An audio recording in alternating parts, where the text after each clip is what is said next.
You want to tell us? Straight. Yeah, straight away. And all the way down High Avenue, 9 blocks. This building on the right, this 2-story building, it's now 3, but it was built by Sam Baldoff. About 1905. Sam came to the community from Ohio, I understand, and came with a pack on his back. He was a Jewish fellow that was unmarried, and he went out through the countryside and sold toothbrush and toothpaste and different things for the ladies in their kitchen. And he did so well with that that he bought himself a horse.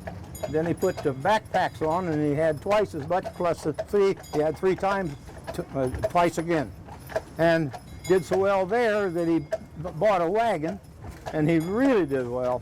Did so well that he came to town and built a wood frame 20-foot by probably 80-foot building over here, a 2-story. Then he did well. Then he went over and he built that building from scratch at 2-story. Then later when he took on a guy named Rosenblatt, he built a 3rd story on.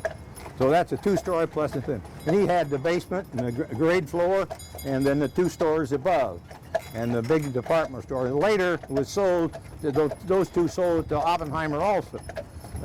C.C. Allsup built a business in this building back here, but he went to, they sold to Sears, and then Sears on to Penny's and so forth, and then now the shoe store.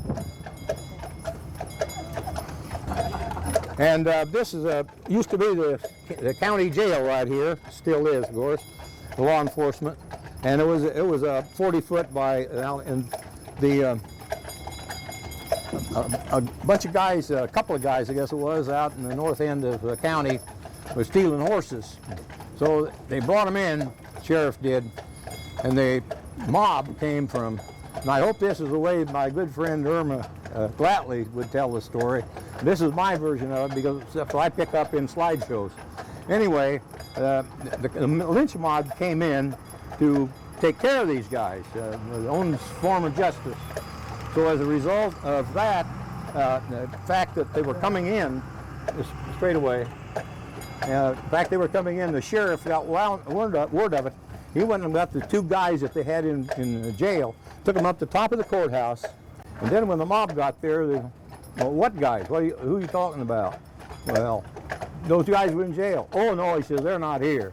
Well, they weren't. They were up top of the courthouse, and the mob went away, and then he brought them down. Now, I think Irma tells a little different story than that. And this is the old YMCA building where the Catholic folks have their fair. And that built the YMCA 3-story basement and all that, and running track and a dormitory on the top or 3rd floor. And Ted Roosevelt came to town and gave the dedicatory address. A lot of people think he stood on the portico out in front. He did not.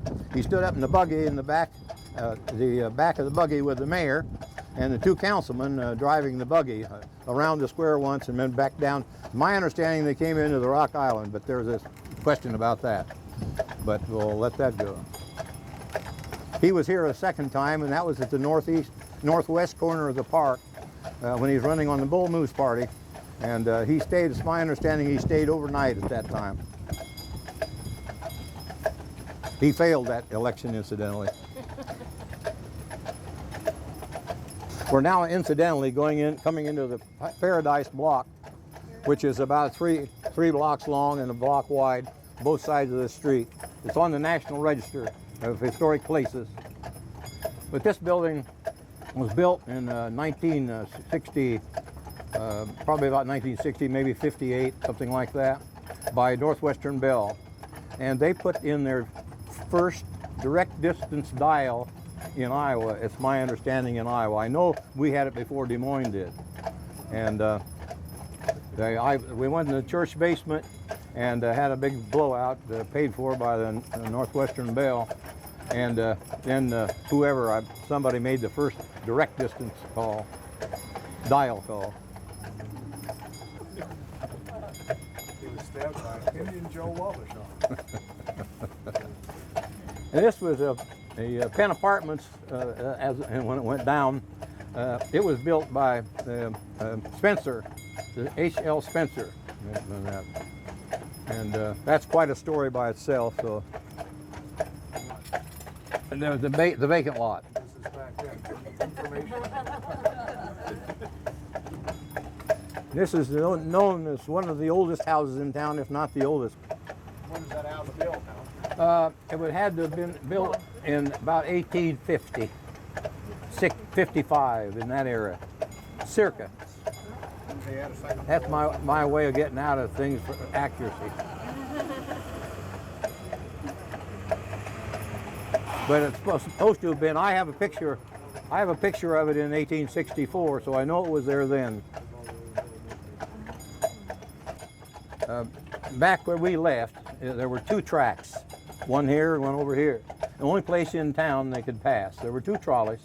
They had three, and when they wanted to put a postcard out, they would get all three of them down there and put them in there and take a picture of all three of them. But there's only two trolleys passed. And I think they passed each other. I think that they passed each other there. One went out to Penn College in that section, and the other one went to this section here. And that house right back there, if you can see it back there, that cream-colored one of my best friends was born in that house. My wife. Did I say one of my best? My best. She's not on the trolley now, is she? Yes, she is. Oh, well, that's the reason you corrected it. Well, the only reason I changed this was I saw her frown. I tell the story, and I think it's true. I know it's true that if you put a glass of water on the south side, it goes to the Des Moines River. Pour it on the north side, it goes to South Chappaqua Skunk. I never thought about that plant. We have two sewage disposal plants. Yeah. Yeah. Two drain water. You have to Yeah. go across the highway. And we go straight Yeah, to C. straight This across. is A, B, and then C. Which way? Straight. Yeah, right straight. This is a highway, so we'll want to be a little careful. Come on. Jack, Willie. Hey. Now, High Avenue used to be the old highway, 92. Now it's been changed here to A Avenue. Oh, I forgot to say that at 7th Street, the trolley went south, went out to the present country club, or the whatever they call that now, the country club out there, and turn around and come back. When was the club built, Doc? Pardon? When was the club built? When was the club built? I'd have to guess. I'd say 1885 to 95 in that era.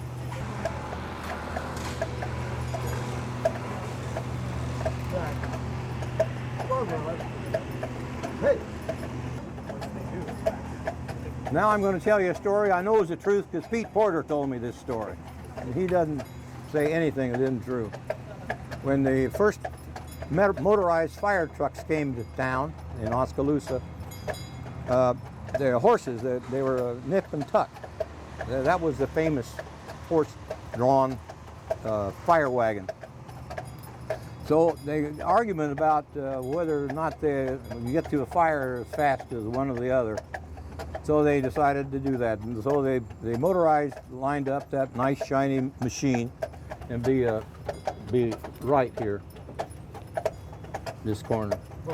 And that lined up in front of the city hall and got going. And of course the motorized just kept going faster and faster and faster. Well, the horses kept going fast as they could, and he got out in front of the hospital. It was just a one single hospital at the time. And they got in front of the hospital, and the fire wagon, the new fire wagon, broke down. And they were trying to fix it, and the horses went on by and then turned around and made the turn that we're going to make down there pretty soon. And came back by and waved at them, and they beat them back to the firehouse. So they won the, well, of course, they're going to have another one. So they had another race. And sure enough, it didn't break down that time, and the horses were badly beaten. So that was the last of the horses. But we still had 2 teams of horses with the first fire wagon mechanized that we had.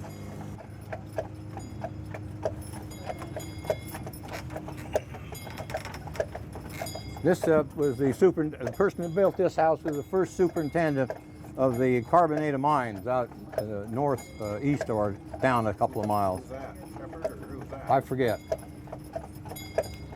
Ed Butler, the small one, lived here at one time. Yeah, not Ed Butler, the insurance man now. Butler Caldwell's father. He was in the real estate and insurance, and he did wills. This is Tom Bray house. I'm not sure he built it.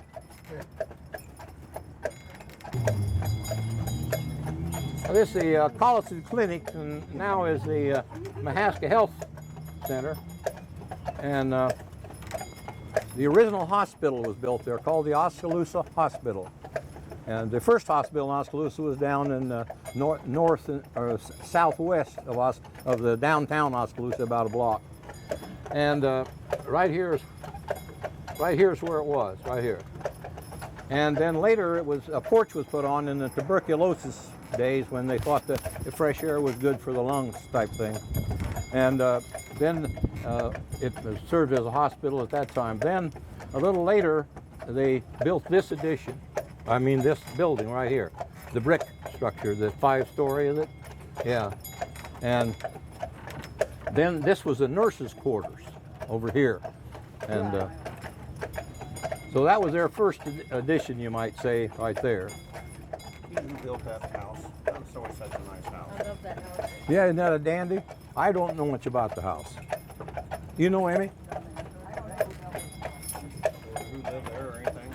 It's a nice thing. Frank Markley built this house. He was one of our sports directors, you might say. He was coached football and basketball in high school.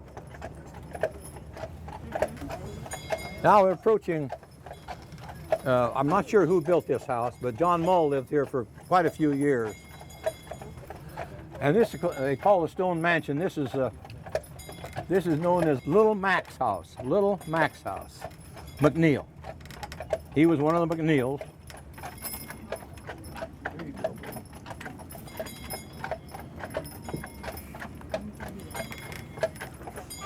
The footprint of this house almost is identical to the footprint of the wooden frame house, 3 stories, built by Big Mac, and he was sort of the runner. And this house burned down in 1924.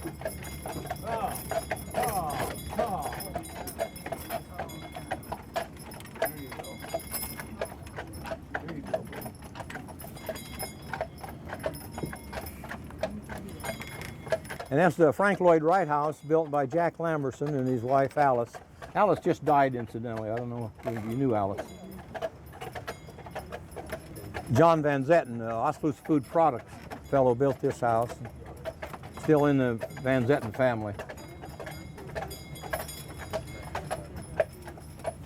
When I was about 7 years old, I remember the trolley going by my house on North B Street, my grandfather's house. And it looked like it was pretty fast. But I imagine it was about 8 to 9 miles an hour, if that fast. I'm guessing. No, I didn't ride it. You did. You rode the. No, I couldn't even get near it because you remember the recorder? What was the recorder's name that got his arm cut off? I mean,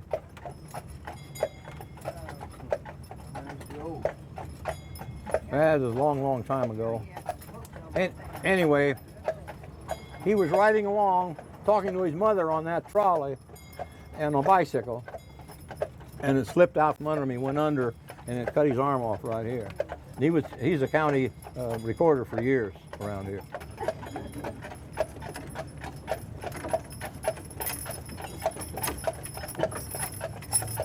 How long were you mayor? 64 and 5. 64 and 5. Yeah. I came home after my term was about up, and they said they wanted me to run again. And I kind of would like to have, but I went home and told Emily about it. And she said, if If you run again, I'm going to divorce you. How long did it take you to make up your mind?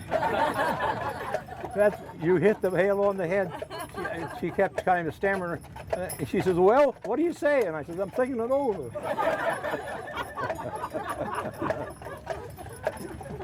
And that wasn't true. True, false. What was going on when you were mayor? I don't remember. Oh, we had Dutch elm disease. And we had fluorine that we put in the water. Oh, that would have been heavy. Just a little.